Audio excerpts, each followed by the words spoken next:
নমস্কার বন্ধুরা, বেগম কিচেন ব্লগে সবাইকে স্বাগত।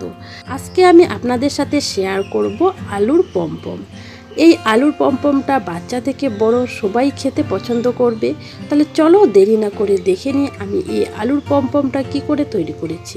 এর জন্য এখানে আমি 8-9টা আলু নিয়েছি। আলুগুলোর খোসা ছাড়িয়ে ভালো করে পানি দিয়ে ধুয়ে নিয়েছি। এখানে আমি গোল আলু নিয়েছি, আপনারা চাইলে লম্বা আলুটাও নিতে পারেন। এবারে আলুগুলোকে সাইডে রেখে আমি এখান থেকে একটা আলু নিয়ে নিলাম। এবারে ছুরির সাহায্যে এভাবে অল্প করে কেটে নিলাম, আলুটা যাতে বসে সেরকম করে আমি কেটে নিলাম। এবারে ছুরির সাহায্যে এভাবে কেটে নিচ্ছি। ভালো করে দেখলেই বুঝতে পারবে যে আমি কি করে কেটে নিচ্ছি। এখানে আপনারা চাইলে যদি এভাবে কেটে নিতে না পারেন তাহলে কাঁটা চামচ বা 2টা কাঠি দিয়েও কিন্তু কেটে নিতে পারেন। আমার এভাবেই কেটে নিতে পারছি, সেজন্য আমি কোনো রকম কাঠির ব্যবহার করিনি। এবারে আমি আবারও এই দিক দিয়ে কেটে নিচ্ছি। এই কাজটা কিন্তু খুব একটু সাবধানে করে নিতে হবে। দেখো করে নিয়েছি, এরকম হবে। আমি আরেকটা করে নিচ্ছি। আমি আলুটা নিয়ে এভাবে একটু কেটে এটাকে আলাদা করে নিলাম। এবারে ছুরির সাহায্যে এভাবে কেটে নিচ্ছি। একটু রেখে কিন্তু কেটে নিতে হবে। এবারে ঘুরিয়ে আবারও কেটে নিচ্ছি। একইভাবে আমি সবগুলো আলুয়ে কেটে নেব। আর দেখো বন্ধুরা, আমি একইভাবে সবগুলো আলুয়ে কেটে নিয়েছি। এবারে এই আলুগুলোকে আমি দিয়ে দেব পানিতে। এখানে আমি কিছুটা পরিমাণ পানি নিয়ে নিয়েছি। একটা বড় পাত্রে দিয়ে দিলাম 1 চা চামচ নুন। এবারে আমি নুন পানিতে আলুগুলো দিয়ে দেব।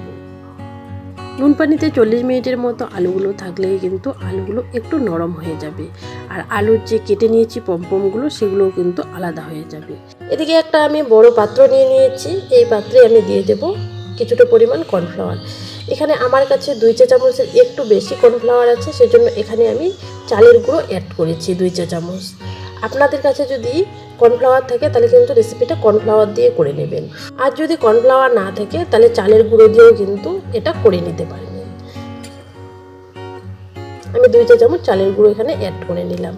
এবারে আমি এখানে দিয়ে দেব পরিমাণ মতো নুন। নুনটা একটু বুঝে দিতে হবে, কারণ আমি নুন পানিতে আলুটা ভিজিয়ে রেখেছি, সেজন্য নুনটা একটু বুঝে দিতে হবে। দিয়ে দিলাম 1/2 চা চামচ হলুদ গুঁড়ো, আর 1/2 চা চামচ দিয়ে দেবো শুকনো লঙ্কার গুঁড়ো।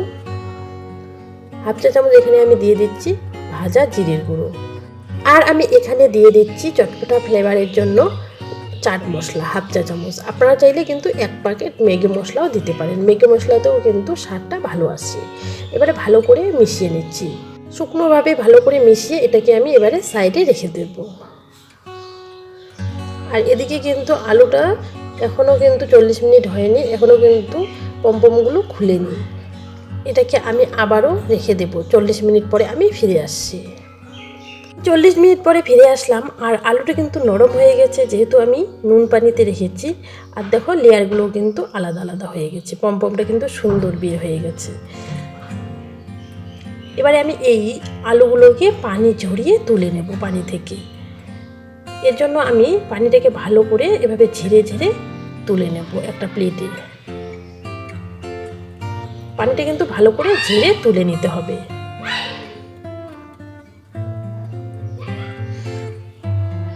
একইভাবে আমি সবগুলো আলুয়ে তুলে নেব। আর দেখো বন্ধুরা, আমি সবগুলো আলুয়ে তুলে নিয়েছি। এবারে আলুগুলোকে একটা টিস্যু পেপার দিয়ে আমি মুছে নেব। আপনাদের কাছে যদি টিস্যু পেপার না থাকে তাহলে কিন্তু সুতি কাপড় দিয়ে, পরিষ্কার কাপড় দিয়ে এভাবে পানিটাকে মুছে নিতে হবে। একইভাবে আমি সবগুলো আলুয়ে এভাবে টিস্যু পেপার দিয়ে মুছে নেব।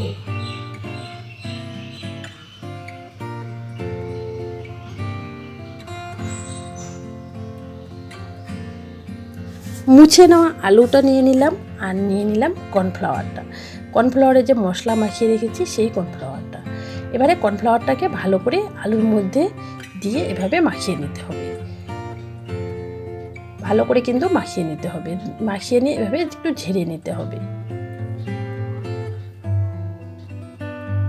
আমি আরেকটা করে দেখিয়ে দিচ্ছি। আরেকটা আলু নিয়ে নিয়েছি। এবারে উপর থেকে কর্নফ্লাওয়ারগুলো এভাবে দিয়ে ভালো করে মাখিয়ে নিচ্ছি। ভালো করে মাখিয়ে নিয়েছি, এবারে ঝেড়ে নিচ্ছি। একইভাবে আমি সবগুলোই করে নেব। এদিকে আমি চলে আসছি চুলায় একটা কড়াই বসিয়ে কিছুটা পরিমাণ সাদা তেল গরম করে নিয়েছি মিডিয়াম আঁচে। এবারে আমি আলুর পমপমগুলো দিয়ে দিচ্ছি। আলুর পমপমগুলো দিয়ে দিয়েছি, এবারে আমি উল্টিয়ে নিচ্ছি। লো টু মিডিয়াম আছে আলুর পমপমগুলো কিন্তু ভেজে নিতে হবে।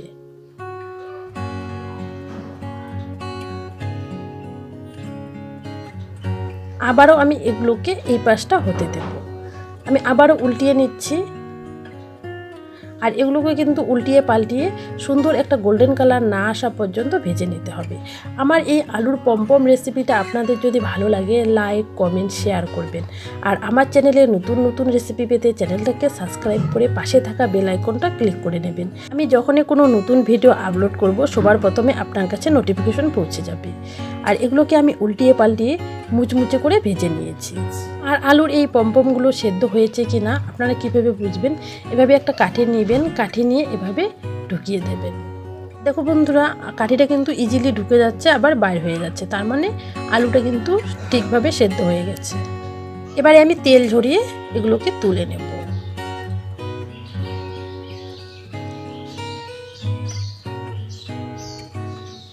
আর একইভাবে আমি বাকিগুলোকে ভেজে নেব।